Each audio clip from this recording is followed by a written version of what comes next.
Assalamualaikum. Wasallam qol idza ra'aytumullah ta'ala yu'til ibad ma yasha'una ala ma'asihim fa inna dzalik istidrajun minhu lahu.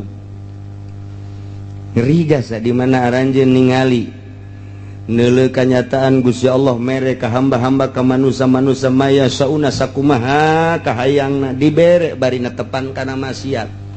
Maksiat terus tapi dibere curcor. Maksiat terus tapi terus bae kamahmuran ditambah-tambah ku Gusti Allah. Eta teh fa inna madzalika istidrajun minhu. Eta teh istidraj di Gusti Allah. Baik secara keseluruhan ku urang kasaksian ku ari di negara urang maupun perorangan si eta teh jamabok jajudi tapi pan dibere bae padahal mah jazinah bae. Istidraj moal kebal deui daleukeun. Daleukeun. Ku ari aya lurah jual beli 2 kali 3 kali terus bae pamajikanna ge leuwih ti 4 5 genep terus bae. Ya cak jada jatena naon teu salah teu naon moal kebel moal kebel moal kebel moal kebel moal kebel moal kebel ya teu tinggal didaleukeun bae kasaksian ge ku urang emang mah istidraj ti Gusti Allah lainnya anak nu belah kamar ieu ge contoh geus loba jasa contoh lurah nu ngaringkuk ku ari geus teu daya teu upaya jangan buadeg jasa ku ari eta moal kebel mual kembal lain lurah bae kabeh jeung imam mamumna jeung mamumna mual kebal mun teu gegeran istighfar sia-sia ngade ngamakmum ka dinya di calo-calo mual kebal daleukeun geus rarangsadan calo nu tih heula ge ku ari boga teu boga sapeda kempes-kempes acan jalo bajasa kamari ieu mah mobilna nu mewah nu herang teh anu nyana tuh bangunan anu agreng teh anu nyana ku ari anggeus lamun salah sing ada teh lamun salah.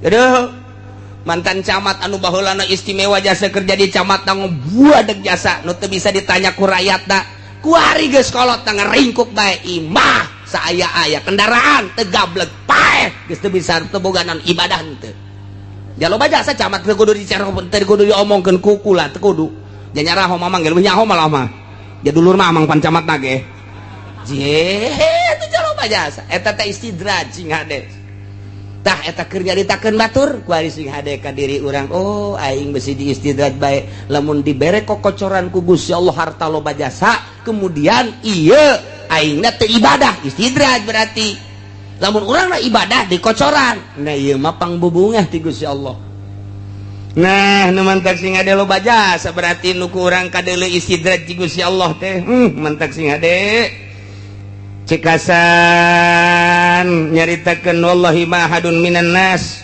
basatallahu lahu fid dunya falam yakhaf ayakuna qad mukira lahu fiha illa kana qad naqasa amaluhu ajaza ra'yu teu aya hiji jelema ti manusia dijembarkeun ku Gusti Allah dunyana tapi teu sieun bahwa eta adalah tipuan ti Gusti Allah istidraj ti Gusti Allah berarti nya teh kurang amal jeung kurang pemikiran moal kebal deui bakal kena siksa ti Gusti Allah.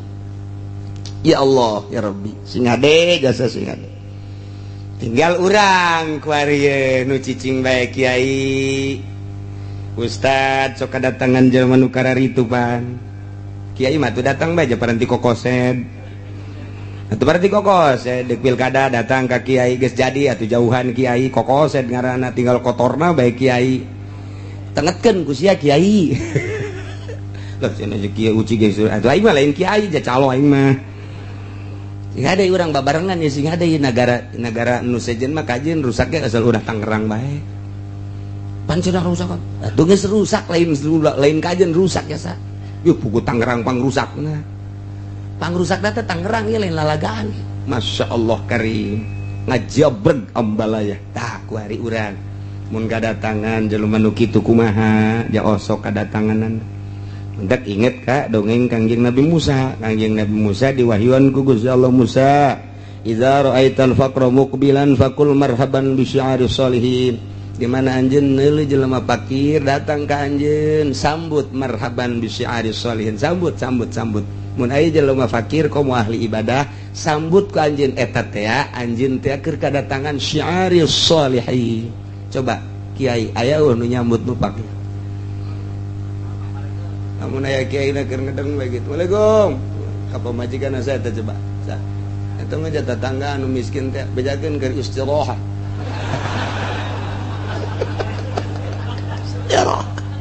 Jeung sayupon Masya Allah, iya orang can bisa jadi kiai ge can bisa orang kerja. Assalamualaikum. Saya tak, kita ini cina, ya bangun nama komplain kawan menta, bejakan ke sare, can bisa jadi kiai, kita bisa nyambut. Assalamualaikum, ke anaknya coba dulu sa. Jadi itu macamnya bangunnya santri, sekolot apa berak rada kolot, kanyohan santri sa, calanana panjang, sampingnya kaluhur, oh Cianjur ya kajian kukumah gitu, Cianjur ya bayi kajian kukumah lagi, naik naon nih kadinya nih, bu kesangan bah, tidak istirahat deh lagi, ditegor sih aku Gusti Allah, ditegor. Jauh orang dititana ge kuduna marhaban bi syi'aris sholihin mun aya nu kos kitu masyaallah marhaban ya ahlallah marhaban tanggep urang kebeban ceget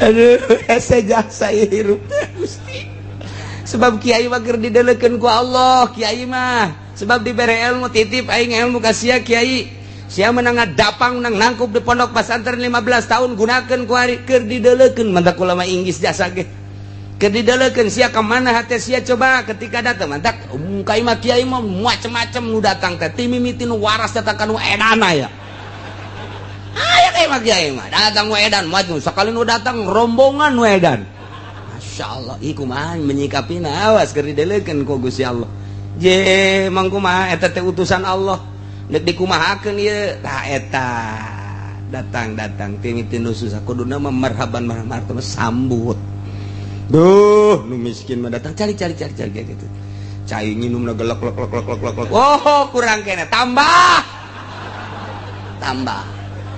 sak anu pelayana santri geus eueuh deui cenah teh mah cai sumur geus cenah mah asal cai bae geus habek teu kudu nu amis-amis nu kitu ieu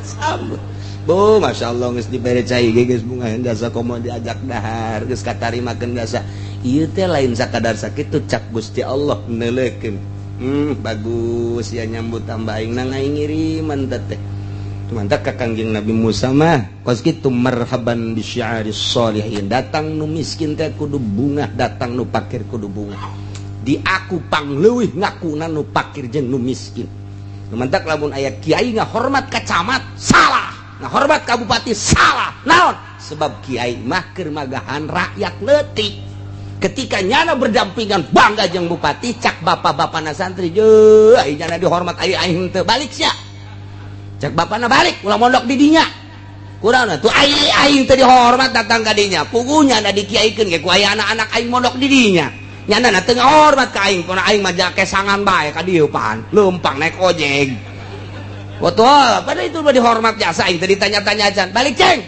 pindah mondokna awas ya nang sae teh nang Allah salah ngacak ke kiaina pugunya nama magahan ge rakyat leutik leutik teh beja berbaabah ya bagan ceng ya eueuh coba anak camat nu mondok anak camat nu mondok anak bupati nu atuh anak itu biasa bae atuh ja urang dikiaikeun so teh ku rakyat kunula leutik beja berbaaba teh jaberta bata beja berbata jaberta bata nim jaberta tama jalan mata sinjaresi ya jual mata sia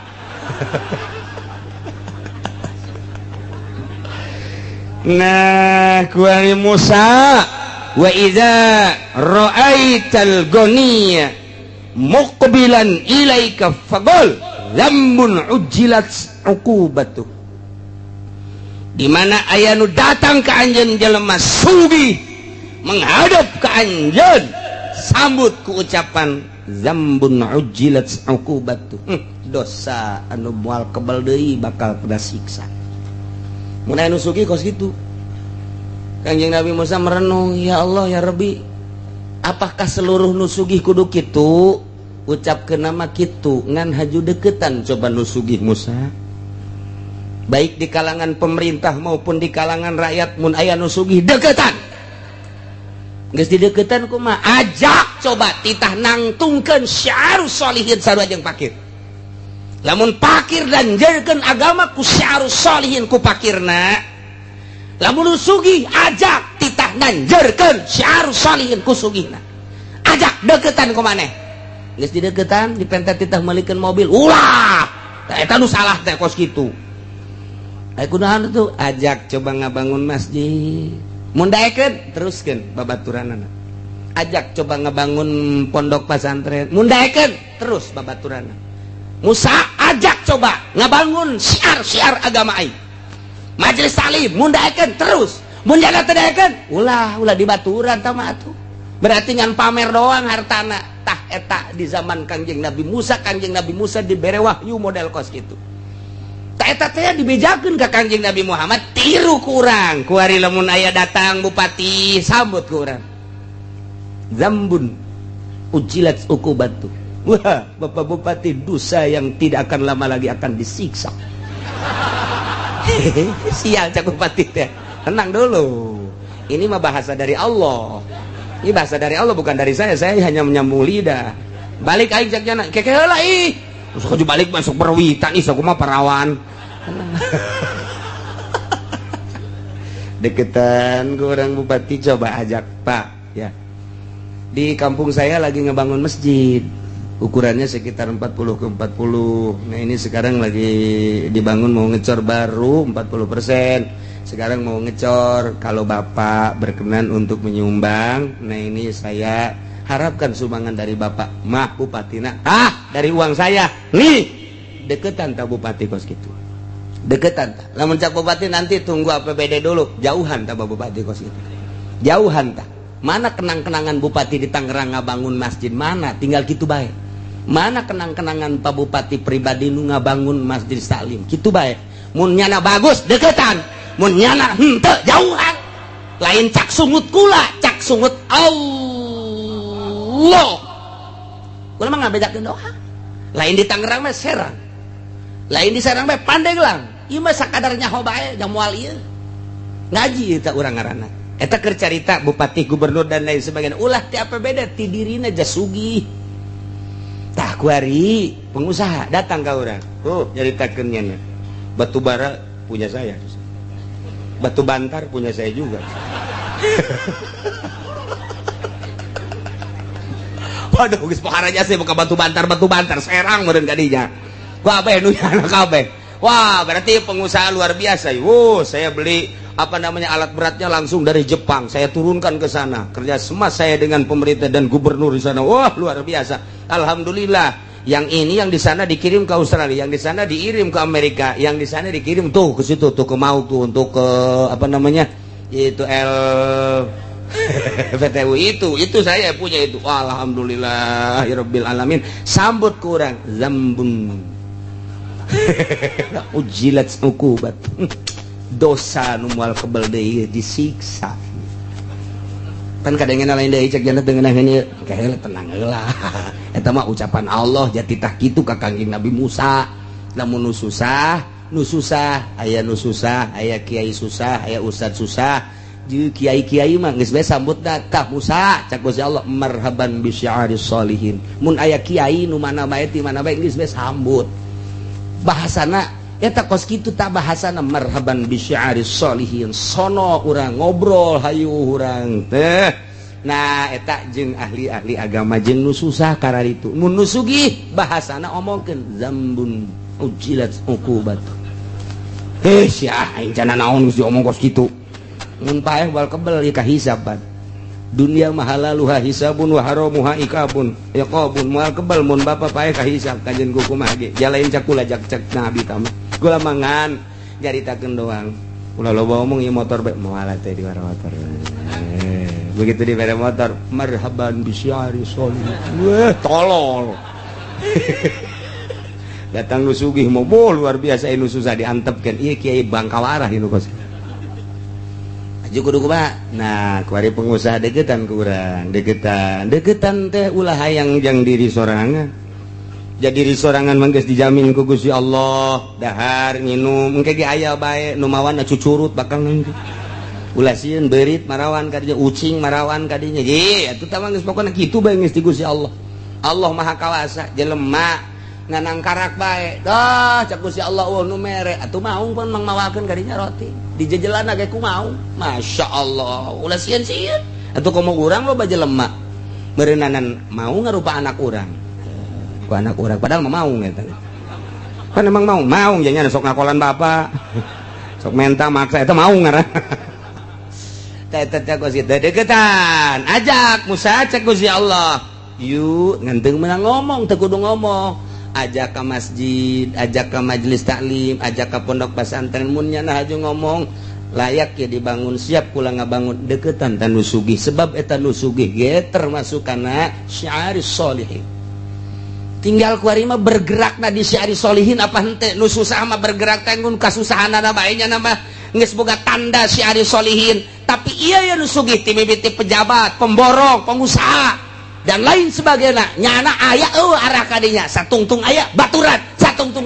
cuekeun bae mah tak naon sih tah eta kos kitu teu bisa tak kiai teh hooh lumayanan aya jisamsuan eta asal geus kos kitu bae ditegor ku Allah hei sia mah lain titah kitu titah nyukseskeun agama lain haju hayang barang batur tata mah sugi-sugi batur kunaon sia haju hayang engke lamun sia hayang ketika nyana teu meres ya bendu atuh kunaon ngabenduan dia eta menunya anak tah eta kos kitu nasihat ka Kangjeng Nabi Musa alaihi salam masyaallah awas nalika urang engke ku Gusti Allah ditegor terakhir keur bubungahan beunang kabeh bakalna faidahum lisun fakuti adabirul qaum maka dicabut akhirna kaum dipotongkeun dipenggaskeun alladzina zalamu eta jelema nu zalim kabeh tungtungna dibeakeun kabeh eta mangke bakalna dibeakeun kabeh lamun tangkal kayu ngan sakadar pang-pangna doang diragajian ditutuhan sirungan deui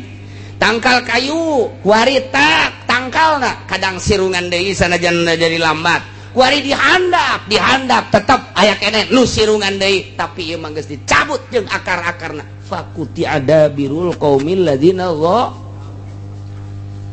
dicabut langsung ku Gusti Allah jeung akar-akarna mun nisbat ditangkal kayu geus moal sirungan deui kitu keneh jelema zalim cabut ku Gusti Allah moal sirungan deui Abu Jahal cabut Firaun cabut Namrud cabut dicabut bae ku Gusti Allah aya teh melalui rakyat engke aya nu melalui Gusti Allah langsung siksa ku Gusti Allah cabut ku Gusti Allah tah ieu pencabutan kitu teh kadeleuna mah melalui tangan masyarakat hakikat ti Gusti Allah mun geus teu bisa ku kitu langsung ku Gusti Allah tsunamikeun deui gempakeun deui cabut ku Gusti Allah contoh nu bara heulang geus tinggal kuari urang keur berhadapan jeung Amerika Amerika mah poha aja jasa ieu teh jeung urang kuari teh keur lain lalagaan teh menghadapi Amerika teh Indonesia mah geus bertekuk lutut tapi di luar negeri anti Amerika nangis nampak luar biasa sanajan ditincakan Irak tetap rakyatnya anti Amerika tidak akan diserahkan negara secuil pun terhadap Amerika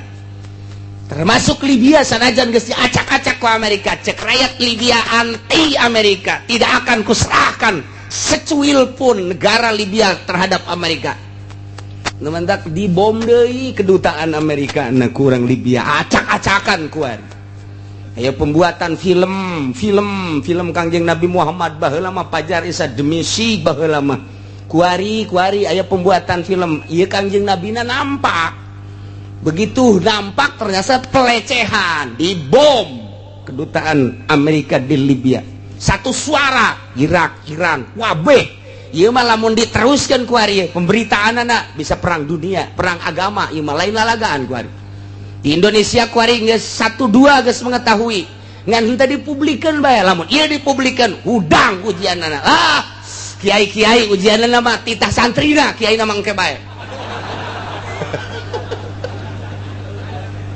ya Allah ya Rabbi dunia geus hudang ieu lain lalagaan ieu mah lamun geus pelecehan terhadap Kangjeng Nabi saha nu teu hudang saha nu teu marudah pangheulana marudah nu kamari ieu perang jeung Belanda aki-aki umur 90 tahun geus kieu bae nya nama aing mah teu perang ge tereh bae ieu jak nya teh ulah disangka lah mun geus pelecehan ka Kangjeng Nabi urang ya Nabi salam alaika ya Rasul salam alaika kuali dilecekeun mun teu hudang nu mabok ke hujanan hudang sial meureun ta Amerika Amerikana lurah pantogeun habak ja eta kepanjangan tangan Amerika ieu mah lain lalagaan ieu mah geus dibom kuari geus diarahkeun deui pembomanana ke kedutaan Amerika nu aya di salah satu negara mal dicaritakeun ku kula kuari geus acak-acakan nu paehna opat anu rumah sakitna Ambalaya kedutaan Amerika di Libya dibom make roket emang kumaha gitu tah ieu kuari keur ka Indonesia keur ngome janggot SBY tenang ye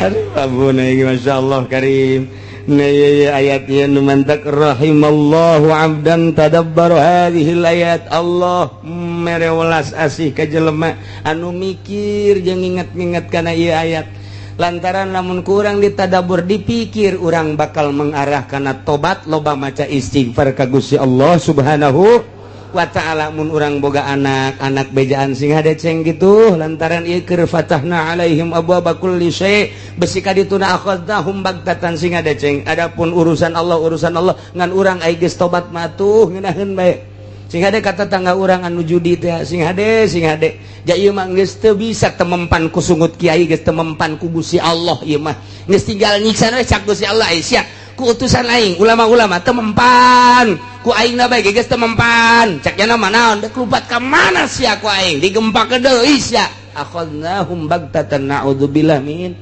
mantak geus bae lah batur mah teu ngadarengikeun urang bae nu ngadenge lobakeun urang istighfar ka Gusti Allah Subhanahu wa ta'ala salurkeun fasilitas nu aya di urang pake syiar agama Allah Subhanahu wa ta'ala nu dibere ilmu tanjirkeun melalui ilmu nu dibere tanaga tanjirkeun melalui tanaga nu dibere wawasan tanjirkeun agama melalui wawasan nu dibere wilayah tanjirkeun agama melalui wilayah anu dibere harta tanjirkeun agama melalui harta eta fasilitas pamere Allah jang ibadah ka Gusti Allah Subhanahu wa ta'ala walhamdulillahi rabbil alamin sadaya puji tangtu ka Gusti Allah nu mangeranan alam kabeh hartina puji ka Gusti teh lantaran ditulunganna para rasul dirusakna para kafirin ku Gusti Allah setelah teu daya teu upaya salila urang berdaya urang kudu ngalaksanakeun daya jeung kekuatan urang kerahkeun daya jeung kekuatan urang untuk melawan musuh-musuh Allah